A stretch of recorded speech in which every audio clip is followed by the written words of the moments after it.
ओम श्री पितृदेवाय नमो नमः। 25 जून 2025 आषाढ़ महीने की अमावस्या अपने आप में अद्भुत है। हार रहे हैं, दुख पा रहे हैं, कष्ट कर्ज में जीवन है, वंश वृद्धि नहीं हो रही है, बच्चों की विवाह की बाधा बनी हुई है, पितृदोष हर स्वरूप में आपके साथ चल रहा है, तो आपको अमावस्या तिथि पर अपने घर पर इन सरल कार्यों को करने का प्रयत्न करना जरूर से चाहिए। यह कार्य अपने आप में बहुत सरल है। एक व्यक्ति घर का, भले ही महिला हो पुरुष हो, कोई भी करता है तो इससे सब सुख स्वतः ही मिल जाते हैं। कैसे करना है, ध्यान से सुने और अंत तक बने रहें। जो यह पहला उपाय है यह बहुत सरल है, आपने कई बार किया होगा और लाभ प्राप्त हुआ होगा। यह उपाय बहुत अत्यंत सुखद अवसर में आपको प्राप्त हो रहा है। इसे कैसे करना है सुनिएगा। इस उपाय को करने के लिए आपको एक लंबी बत्ती का घी का दीपक लेना है, थोड़ा लेने हैं काले तिल, एक लेना है आपको चावल का दाना और लेना है जल का लोटा। साथ के साथ आप सभी को विशेष तौर पर इस कार्य को करते हुए सोमक पितृ की जय, स्वधा माता की जय यह बोलते हुए अपने घर की रसोई में चले जाना है। घर में सबसे पहले एक जल का लोटा आपको घुमा लेना है, ठीक है। जल का लोटा हमेशा ही आप जानते होंगे घर के वास्तु दोष, पितृ दोष को हर स्वरूप में सुख देने का कार्य करता है। जल का लोटा घर में घुमाने के बाद अपने घर की रसोई में आप रख दीजिए। किसी भी स्थान पर रख सकते हैं, रात्रि को रख सकते हैं, सुबह रख सकते हैं, 1-2 घंटा रखेंगे तो भी पर्याप्त रहेगा। अपनी घर की रसोई में सोमक पितृ का नाम लेकर, स्वधा माता का नाम लेकर लंबी बत्ती का दीपक लगा लीजिए। दक्षिण दिशा की ओर उस दीपक का मुख करें और काले तिल उसमें मिला दीजिए। उसके बाद आप सभी को जो आपने एक जल का लोटा घर में घुमाया है उसमें एक छोटी सी प्लेट रख लीजिए, उसके ऊपर एक चावल का दाना आप छोड़ दीजिए, ठीक है। अब यह कार्य आपको 2-3-4 घंटे के लिए जल का लोटा, चावल का दाना और जो आपके पास दीपक है वह रखना है। और दीपक ठंडा हो जाने के बाद आप सभी को इस दीपक को उठा लेना है और आप जो है आसपास कहीं भी इसे प्रवाहित कर दीजिए और छोड़ दीजिए। दीपक ठंडा हो जाने के बाद जल का लोटा आप सभी उठाइए और घर में दोबारा घुमाएं या एक बार पहले घुमा लीजिए। कहने का अर्थ है एक बार घुमाना जरूर है।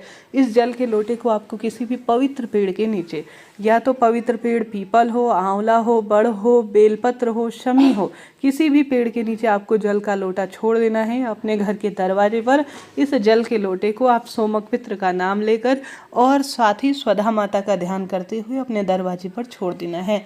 साथ के साथ एक चावल का दाना जो आपके हाथ में है, जो आपने पितरों को भोग स्वरूप समर्पित किया है घर की रसोई में, उसे सोमक पितृ का नाम लेकर, स्वधा माता का नाम लेकर अपने घर के शिवलिंग में या महादेव के मंदिर में आपको छोड़ देना है। कितना भी भारी पितृदोष हो रहा हो, सांसारिक, मानसिक, आर्थिक कष्ट आपको सता रहे हैं, उनका निदान होता ही है। देखिए, अग्नि तत्व, वायु तत्व और जल तत्व कहा गया है, तो जल तत्व में ऐसी शक्तियां हैं जो कि सभी नकारात्मक ऊर्जा को सोखने का कार्य करती है और शारीरिक, मानसिक, आर्थिक बंधनों से भी आपको मुक्त करती है।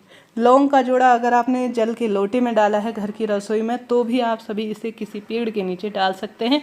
ये घर के दरवाजे के बाहर ही छिड़काव कर दीजिए तो भी अति उत्तम रहेगा, ठीक है जी। यह पहला उपाय है जो आप सभी को करना है। बात कर लेते हैं दूसरे उपाय की तरफ। यह उपाय अमावस्या के दिन बहुत लाभदायक माना जाता है। सर्वपितृ अमावस्या अपने आप में बहुत श्रेष्ठ है, अति उत्तम है। कहने का अर्थ है आप कोई भी कार्य करेंगे तो पितृ देवताओं का ध्यान करें, इसमें सभी पितृ आएंगे। तो सर्वपितृ देवाय नमो नमः कहते हुए आप स्नान इत्यादि से निवृत्त हो जाएं जल्दी उठकर। उसके बाद आप सभी आवश्यक रूप से अपने घर की रसोई में रोटी बना लीजिए। रोटी देखिए बहुत अधिक जो है, यह उपाय मैं हमेशा आपको शनिवार, मंगलवार बताती हूँ। अमावस्या के दिन इसे कर लेते हैं तो अति उत्तम इसके परिणाम देखे गए हैं। देखिए, रोटी हर स्वरूप में, जैसे आप जल का तो दान कर चुके हैं, जल का छिड़काव कर चुके हैं, साथ के साथ आप सभी को जो है अन्न का दान भी जरूर करना है। रोटी आप सेक सकते हैं, पराठा सेक सकते हैं, पूड़ी वगैरह बना सकते हैं, इच्छा आपकी है। आप सभी को 3 व्यक्तियों को आवश्यक रूप से जो है यह रोटी खिलानी है। सबसे पहले जो ब्राह्मणों देवता है और साथ ही जो स्वान है और गौ माता है, यह 3 ऐसे व्यक्ति हैं जो कि पितृतुल्य कहे गए हैं। इनके मुख से ही पितृ देवता भोजन स्वीकार करते हैं, ऐसा शास्त्र वर्णन कहता है। तो आप सभी कोशिश करें इस दिन जो है आप घर पर तवा न लगाते हुए पूड़ी का प्रयोग जरूर कीजिए। अर्थात आपको 2 पूड़ी बना लेनी है। पूड़ी में आप सभी गुड़ रख लीजिए, शक्कर रख सकते हैं और सोमक पितृ का यहाँ पर आपको नाम लेना है। दक्षिण दिशा की ओर मुख करना है। अपने घर के सदस्यों का स्पर्श कर गौ माता माता को खिला दीजिए। और इसके साथ ही इसका एक अंश आप चींटी, चिड़िया, कबूतर के लिए या श्वान के लिए भी व्यवस्था करते हैं तो अति उत्तम इसके परिणाम देखे गए हैं। साथ ही ब्राह्मण देवता को घर पर भोजन के लिए आमंत्रित करते हैं तो और अधिक सुंदर परिणाम इसका देखा गया है। साथ के साथ ऐसा ना कर पाए तो एक समय का भोजन पंडित ब्राह्मण जी को दान में जरूर दीजिएगा, इसका भी बहुत सुंदर परिणाम होता है। इसके साथ साथ आप सभी को इस अमावस्या के दिन जल का दान करना है। जल के लोटे में गंगा जल, कच्चा दूध, तुलसी पत्र और काला तिल, यह सभी चीज़ें पितृ देवताओं से संबंध रखती हैं। घर में इस जल के लोटे को घुमाने के बाद आप अपना मुख दक्षिण दिशा की ओर रखें और पितृ देवताओं को यह जल जरूर समर्पित कर दीजिए। ऐसी मान्यता है जो भी पितृ देवताओं को इस जल को समर्पित कर देता है विशेष वस्तु मिलाकर, पितृ देवता जल से तृप्त हो जाते हैं और तथास्तु कहकर आपके सब कार्य बना देते हैं। यह कार्य करें। इसके बाद बारी आती है दीपदान की। तो पितरों का जो सबसे अधिक प्रमुख स्थान है वह पीपल पेड़ की जड़। आप पीपल पेड़ की जड़ में कच्चा दूध, काला तिल समर्पित करें और साथ के साथ पितरों के नाम से दीपक लगाएं। दीपक में काला तिल डाल सकते हैं, चावल का दाना डाल सकते हैं, इच्छा आपकी है, परंतु ध्यान रहे पितरों के नाम से कभी भी सरसों का तेल का दीपक नहीं लगाया जाता। सिर्फ यहाँ पर आप ध्यान रखिएगा, या तो आप तिल के तेल का प्रयोग करें या आप घी का प्रयोग करें, बस यही है जो पितरों को बहुत अधिक प्रिय है। इन कार्यों को करें। महादेव के शिवलिंग पर भी कच्चा दूध, काला तिल, दूध वगैरह जो है, जल इत्यादि जो भी आपसे बन पाए, मेरे पितृ देवताओं को शिवलोक में स्थान मिले, ऐसी प्रार्थना करते हुए आप आवश्यक रूप से जल इत्यादि समर्पित करने। ऐसे करने से भी पितृ देवता प्रसन्न होते हैं और महादेव के स्थान पर अर्थात शिवलोक में उन्हें वास मिलता है, ऐसा शास्त्र वर्णन कहता है। तो यह कार्य आप जरूर करें। साथ के साथ हार रहे हैं, दुख पा रहे हैं, कष्ट कर्ज में आपका जीवन है, हर स्वरूप में आपको लगता है कि कैसे मेरी पीड़ा शंका का निदान हो, तो आप सभी को विशेष तौर पर यह काफ़ी पुराना उपाय है।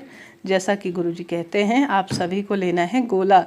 गोला अर्थात एक नारियल लेना है। नारियल को आपको थोड़ा सा काट लेना है, उसके अंदर आपको पंजरी भरनी है। आटे का और चीनी को थोड़ा सा सेक कर आप ठंडी पंजरी बना लीजिए। तो आप सभी को इसे अपने घर में घुमाना है, आटा इसमें डालकर उस जो है विशेष तौर पर जो गोला है उसमें, और आटा जो सेक लिया है आपने, इस जो आपके पास गोला है उसे घर में घुमाने के बाद, घर के सदस्यों का स्पर्श कराने के बाद, आप सभी को सर्वपितृ अमावस्या बुधवार की है, आप सभी को आवश्यक रूप से जो हमारे आसपास पीपल का पेड़ होता है उसकी जड़ में हल्का सा गड्ढा खोदकर मेरे घर से पितृदोष समापन की ओर हो, ऐसी प्रार्थना करते हुए आपको यह आवश्यक रूप से गोला दबाकर आ जाना है। संभव हो तो इसके ऊपर छोटे छोटे पत्थर आप गड्ढा खोदकर छोड़ दीजिए और ऊपर से पानी आप या दूध जो है छोड़ देते हैं, तो घर से वंश की वृद्धि होती है और पितृदोष दूर होता है, कालसर्प दोष दूर होता है और सब तरह की पीड़ा शंका का भी निदान हो जाता है। आप यह कार्य करिएगा। पितृ कार्य अमावस्या पर इस कार्य से पितृ प्रसन्न होते हैं और दान का फल मिलता है। इसके साथ साथ जितना संभव हो घर की रसोई या घर के दरवाजे पर दक्षिण दिशा की